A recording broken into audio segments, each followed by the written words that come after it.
Hilary Benn. Thank you very much indeed, Mr. Deputy Speaker. The one thing that has united the House today has been support for the principle embodied in new clause 13. And there is a huge burden of expectation now on the Minister's shoulders, the Secretary of State, because of the commitment that was given in the statement recently, and we are all anxious to see how the government intends to fulfil it. Now, the Honourable Member for Hemel Hempstead, it's a great pleasure to follow him, asked the question earlier, what happens if the funds are not forthcoming from those who are still in existence who are responsible? And the answer is there is a mechanism already in place, which is the levy that the government previously announced. I have no objection to adding insurers to those who are levied, because it is a collective failure on the part of the industry. That's the point. Even if you put on one side debates about cladding, every one of the buildings that's been discovered to have missing fire breaks, I guarantee you that the plans for every one of those buildings specified that the fire breaks should be installed, but they weren't. And as a result, we have a generation of shoddy, unsafe buildings, and it's our constituents who are feeling the pain.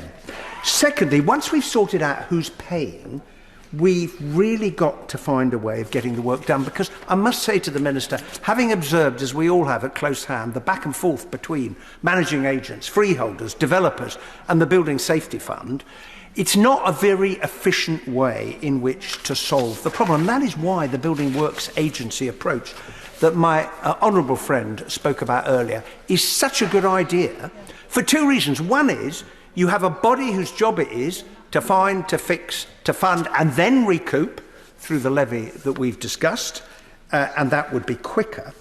And secondly, it would avoid the kind of standoff that I've seen in one case where the expert advisors to the building owners say the cladding of zinc on wooden battens isn't safe, but the Building Safety Fund is saying, oh yes, it is safe.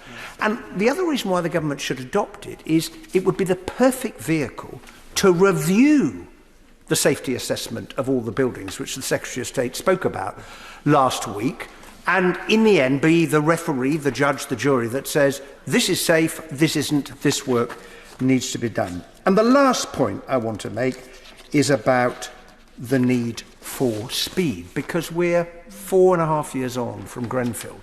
And every single day that passes without this being resolved puts, as we know, enormous strain on our constituents, but they also have to shell out for the waking watches and the insurance premiums, which are the consequence of a problem for which they bear no responsibility whatsoever. And of course, until the work is done, their flats will continue to be worthless. People can't get on with their lives. That's why some people have had to move out of their flats to get a new job in another part of the country and rented them out, which is why it'd be totally unfair to punish them for not being resident leaseholders. And so the sooner there is absolute clarity about what this statutory protection is going to look like, then the sooner the work can be done and the day can eventually arrive when leaseholders can put behind them this Groundhog Day series of mornings where they've woken up thinking, oh my God, I'm still stuck in this nightmare, and wake up one day looking forward with some confidence to getting on with the rest of their lives.